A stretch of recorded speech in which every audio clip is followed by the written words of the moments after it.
Romo and his men cope with the rhythm of the war, tens of millions of people throughout Vietnam prepare for the country's most important holiday, the Vietnamese Lunar New Year, or Tet.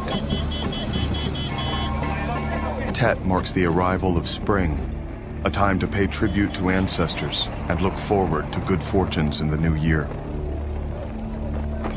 Since the start of the war, it has also marked a time of peace, when all sides observe a 2-day ceasefire.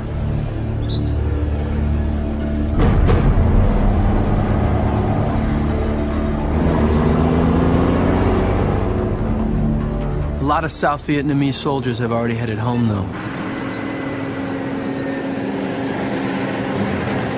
But these past couple days, command's been trying to call everyone back. Apparently, we've gotten wind of the NVA's buildup around some of the cities. That was the first time I'd heard about a planned offensive.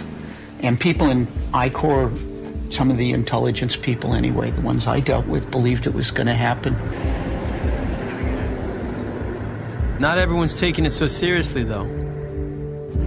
Some guys are saying there's no way the communists can launch anything major. They're already all tapped out. But I'm not so sure about that. From what I've seen fighting these bastards in the bush, they're smart as hell, and they don't give up.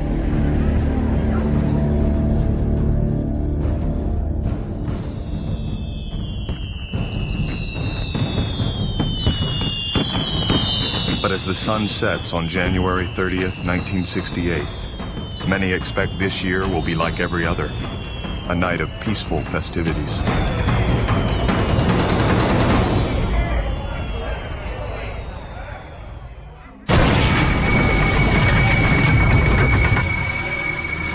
Quadrant 372, verified.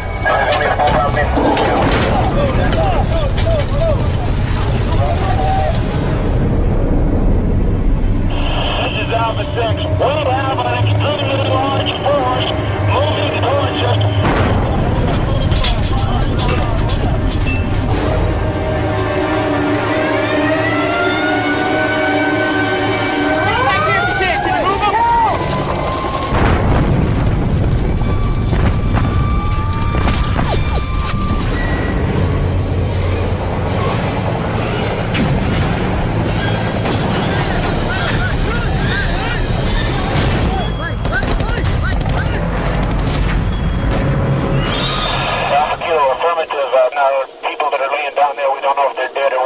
All of a sudden, the radios start going crazy. Guys are calling in attacks from all over the place. Nobody knows what the hell is going on, but you can tell it's something different, that it wasn't isolated. All these places getting hit at exactly the same time. You just sit there and listen, and it's like listening to a radio program, except that it's reality.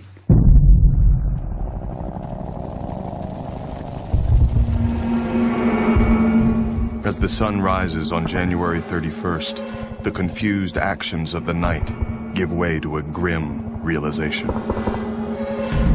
Over 120 cities, towns, and military bases, including the capital of almost every province in South Vietnam, are under attack by an estimated 84,000 North Vietnamese and Viet Cong.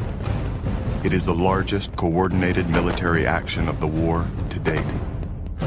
Unknown to the Americans, the enemy has spent the past 7 months slowly moving hundreds of thousands of mortars, artillery shells, small arms, hand grenades, and explosives into the south via the Ho Chi Minh Trail.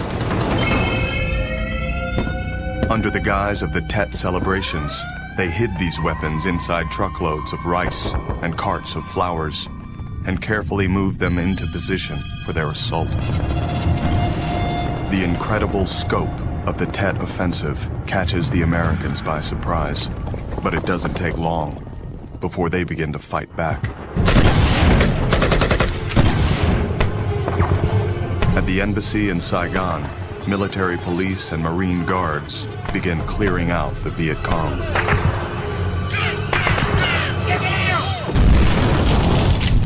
Just outside the city, at Tan Son Nhut Air Base, 905 U.S. ground troops engage in close quarters combat with 1,200 NVA.